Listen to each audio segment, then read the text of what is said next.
You know, packing for my Disney World vacation in May has really got me thinking. And when I think, I record. Hello everybody and welcome back to Vita, our vlogging every day in April challenge. We are up to 2 days that I have forgotten to vlog. Okay, so the first day I didn't forget to vlog. I was just very intoxicated. Yesterday, completely forgot. That's on me. It just gives us a bigger challenge for next year. I'm going to try not to forget to vlog, but it's difficult. We are in our month of favorites this year of Vita 2019, and today, like I said, I've been doing a lot of packing.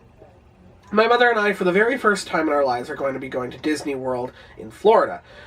Something that we're incredibly happy to be doing.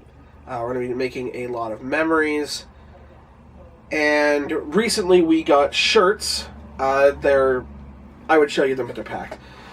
That have Disney inspired on them and silhouettes of all of our favorite characters. And we're in our month of favorites. So why don't we start talking favorite Disney characters? Disney's pretty much taken over our childhood and taken over our adulthood, if we're being honest here. Disney owns the world. So, what are the characters that have influenced my life the most?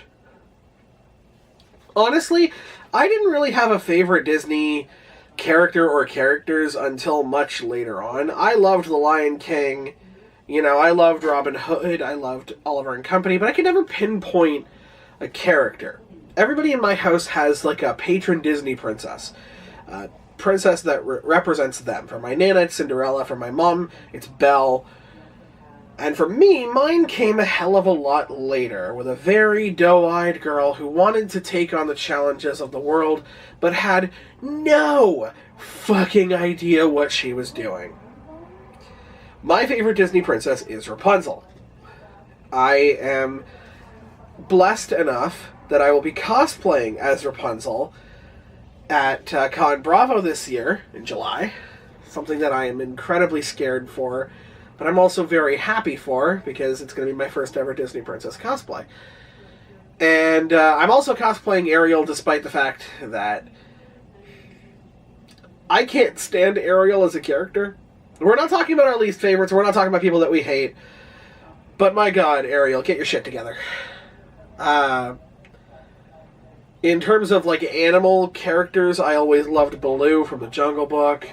I always loved Simba and Rafiki from The Lion King. But I guess I gotta talk about my favorite,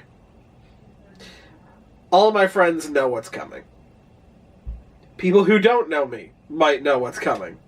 People who have just gotten here, you have no idea the obsession I am about to talk about. I have this very unhealthy crush on Tinkerbell. Absolutely love her in everything that she's in. I have seen all of the Tinkerbell spin-off movies. I wish that they were coming out with more of them, but they just were not doing as well as Disney thought they were going to be doing. But I think that she's adventurous. I think that she's curious. I think that, you know, other than a lot of these Disney princesses that just sort of seem to get everything right, you know, like even if they're struggling, like everything, you know, they figure out something to do and it's okay. They are the ones that control their own destiny. As long as we're not talking about the shit from, like, before the 1950s. You know, like Snow White and Aurora that are basically passed out for half their movie, although I think Snow gets a bad rap. Tink tries and fails multiple times to do multiple things. She tries to catch the shadow. She can't do it. She tries to shoot Wendy and kill her. Look, we all have our off days. But she fails to do that. she tries multiple times to not be a Tinker Fairy in her spin-off movies. But she fails at every single thing until she realizes that...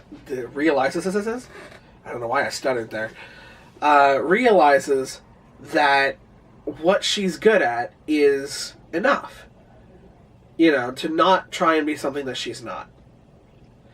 And I think it's a really great message to send out to kids. Also, she's gorgeous. Absolutely gorgeous. Enough that in her own spin-off movies, they did a freaking sexy reveal of her in a kid's movie. You know, for those of you who don't know, when she goes to the Tinker areas, these two kind of like bumbling idiot sidekicks give her clothes, but they're these big baggy leaf clothes, and they're like, well, we didn't know what size you'd be. Fair enough. But the very first thing she tinkers, to be honest, is she cuts these clothes into her kind of signature halter dress. And they do a whole, like, bottom, like, up the legs to the face reveal. And the two boys being like, you know what? Fair enough. So, Tinkerbell's the lock screen on my phone. She's on the back of my house key. She used to be on my desktop, but that changes pretty much every month. Yeah. I kind of love Tinkerbell. We're talking ultimate favorites. That's her, for me. It would go Tinkerbell, Rapunzel, maybe Snow or Anna.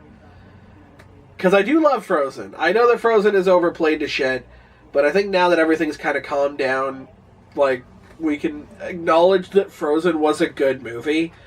It wasn't the second coming of Christ, but it was good.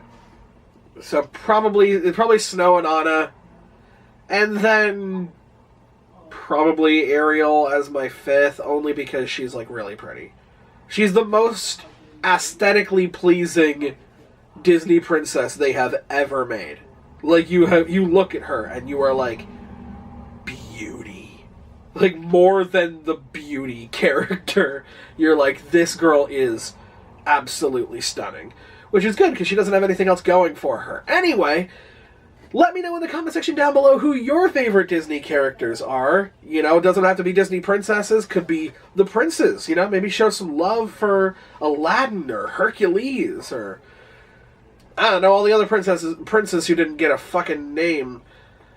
And also don't forget to put in the comment section down below what you think I should be talking about for our future Vita videos in our month of favorites. But I'm the Medieval Massacre, and this has been vlogging every day in April. And until tomorrow, that's the 411.